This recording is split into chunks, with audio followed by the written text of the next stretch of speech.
Hi, everyone. Good to see you. I'm excited to share this discussion with you today. I'm going to jump right in to today's live. Eureka Cole, the church attorney here. Another interesting topic. And I'm going to be sharing some information directly from the Office of Public Affairs from the U.S. Department of Justice related to as it says, Jacksonville minister that pleads guilty to tax crime.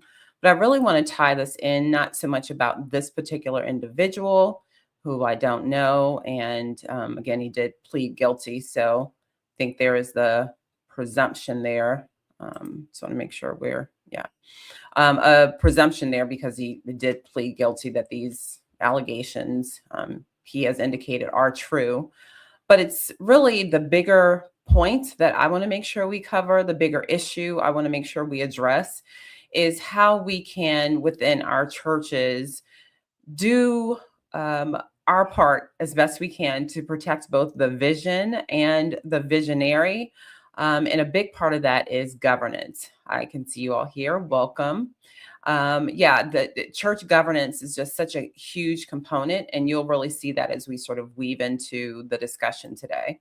So, first of all, I told you that in just a matter of minutes, you'll be able to understand the non-negotiable governance basics that every church needs and how to fix the gaps before they turn into legal, financial, or reputational problems. So this is about, from my perspective, as someone who loves God, loves the church, loves his people, it's really protecting the God-given vision of the church as well as the visionary leadership. And ultimately, we all want to, I think, honor God with our stewardship. I have had the pleasure of being a part, representing churches, denominations for any number of years, and I've never had, or let me say, I've rarely had a pastor like, oh, I just want to do all the wrong things, right? Like for the most part, pastors, church leaders, they want to do the right thing, but it's important for us to really have clarity around what that is. So glad that you all are here to join the discussion. So first, I'm going to just start from reading directly from the U.S.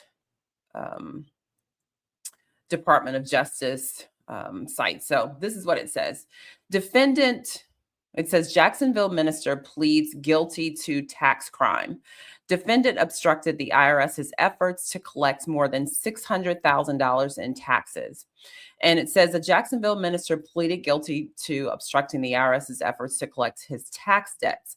According to court documents and statements made in court, I'm not going to say his name, operated a ministry under various names, and in 2016 filed his tax return that properly reported that he earned more than $1.4 million in income and owed more than $600,000 in taxes. He did not, however, pay those taxes to the IRS and instead came up with a scheme to deceive the IRS. A few months later, when the IRS attempted to collect his unpaid taxes, including by placing liens on his properties and attempting to levy his bank accounts, the pastor amended his 2015 tax return to falsely remove nearly 1.3 million in income that he had previously reported.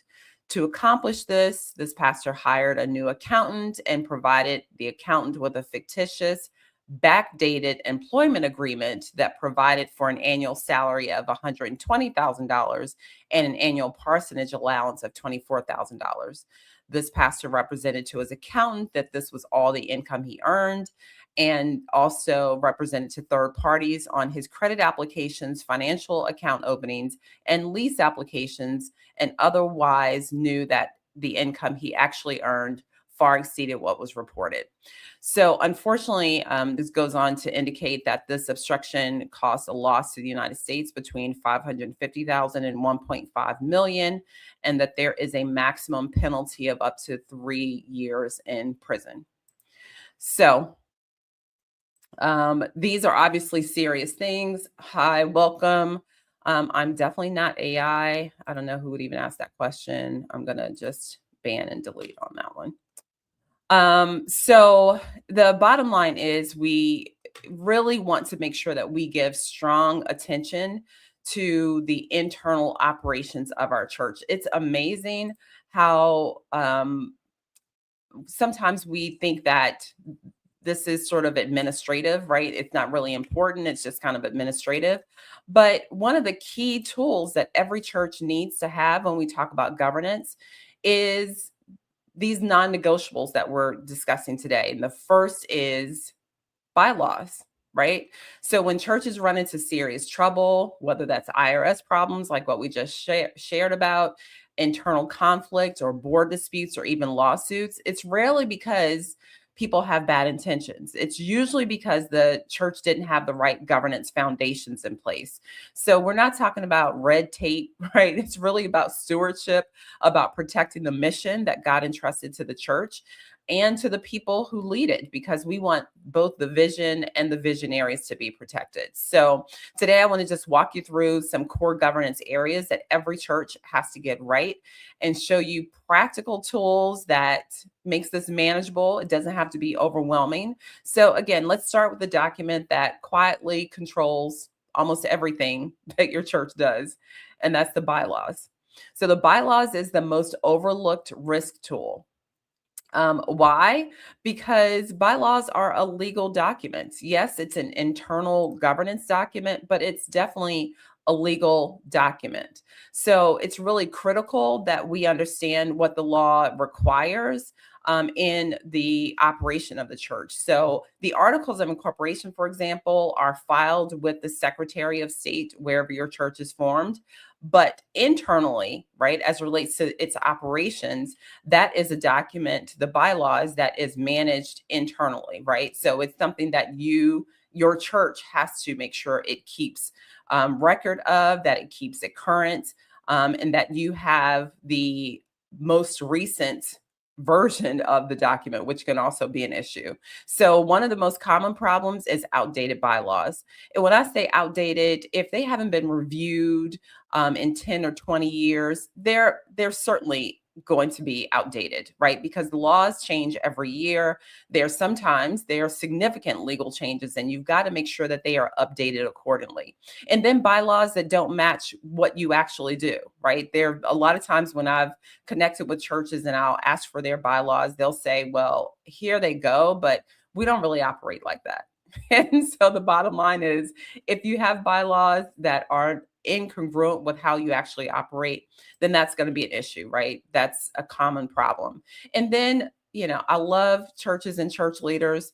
You all are wonderful sharers, but sometimes this isn't a good area to share, right? When you're just using somebody else's bylaws, right? They're just borrowed from some other church leader, and they don't fit the state law where you are. They don't fit the church structure of how you operate. So borrowed bylaws probably aren't serving you that well.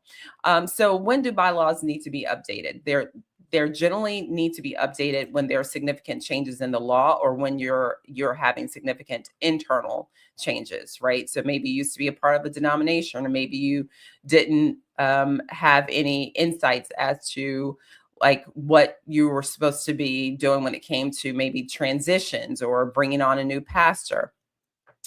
Yeah, I see someone saying I didn't know about any of this. Yeah, lots of times people don't, but that's why I'm here sharing. So it's really critical that you update your bylaws as if state law changes, if federal law changes, if there's a change in terms of your internal operations, if there's a change in terms of your internal leadership structure, right? All of those are instances where you need to make updates. So your bylaws answer questions before conflict ever starts, right? Or it explodes into something bigger. This is really why I created the bylaws, the church governing system that I have. It looks like I'm actually being timed out on something, so I want to make sure you can still hear me.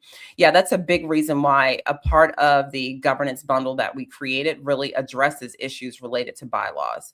So I'd be curious, for those of you who are here, can you just drop in the chat, when is the last time you've had your bylaws updated? I'd be curious. Can you tell me? Has it been 5 years, 10 years, 15 years, 20 years, or more?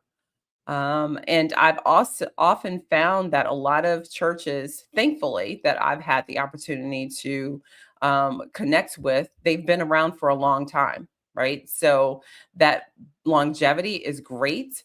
Um, but it also means that you have to put in the work to make sure that you are operating well as laws change, as the world changes, right?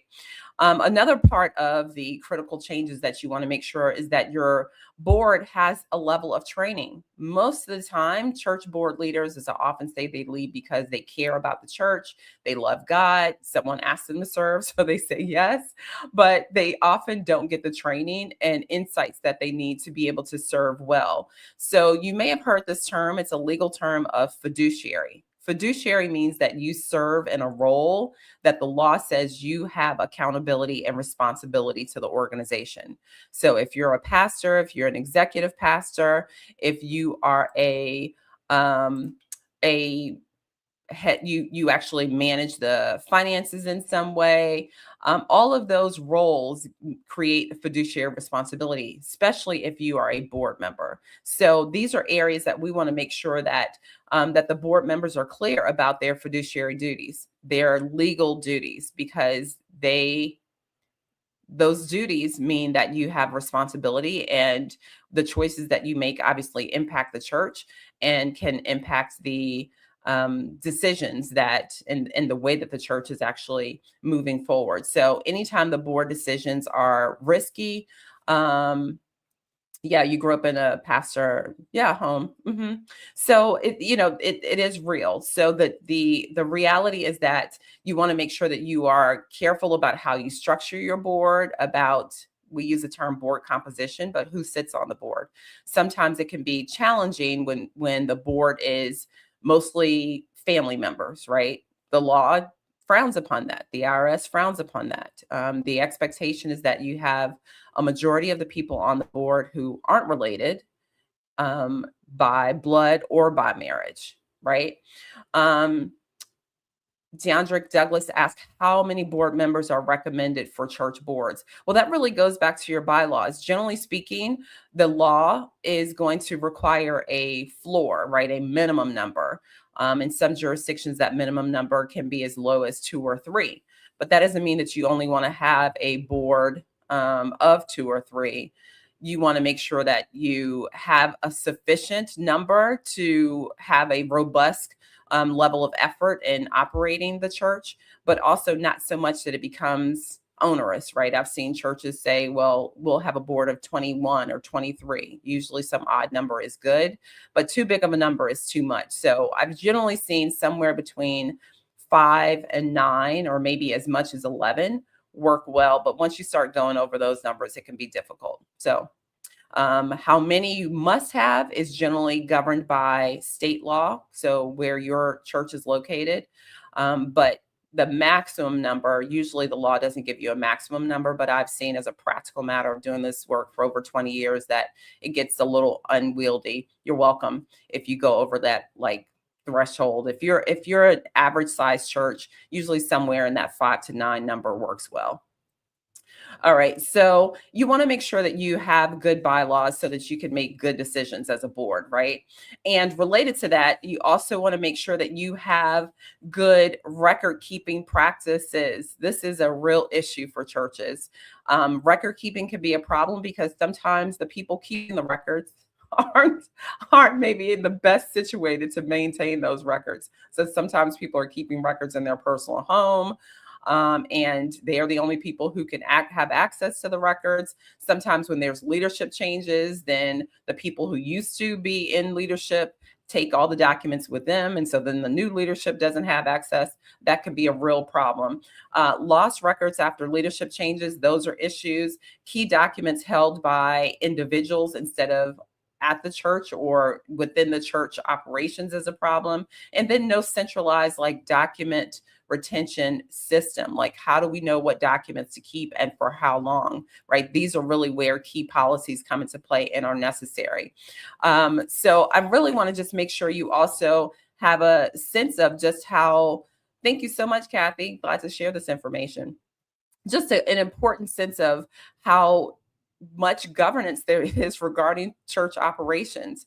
Um, some people are under the impression that churches are kind of unwieldy, right? That there's no depth of regulation around them. But I really say that I think in a lot of ways, churches are one of the most highly regulated organizations because of the tax exempt status benefit, right? So for profit businesses, I, in general, have a lot more flexibility in terms of if you're a for profit corporation and you want to have a board that is mostly your family members, a lot of times you can just do that, right? That may make sense. But if you're a tax exempt organization, that is not deemed appropriate. There's higher regulation and higher standards around that. And then frankly, if you are a church, then you also have the higher standard that is God's standard, right?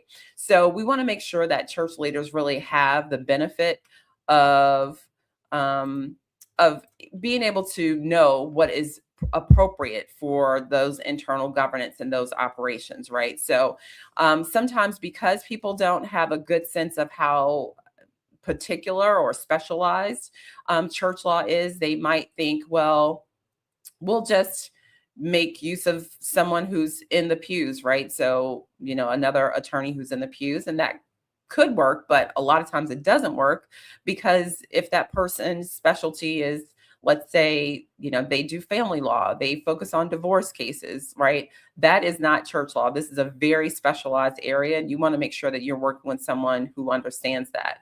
And then there's also matters around, I'll sort of wrap this up when we talk about protecting the vision and the visionary. When you're in that leadership role, you are expected to make decisions that are in the best interest of the organization and not just in your own personal interest. So when we started off at the top of this, we were talking about, unfortunately, a minister that pleaded guilty to owing over $600,000 in tax debt.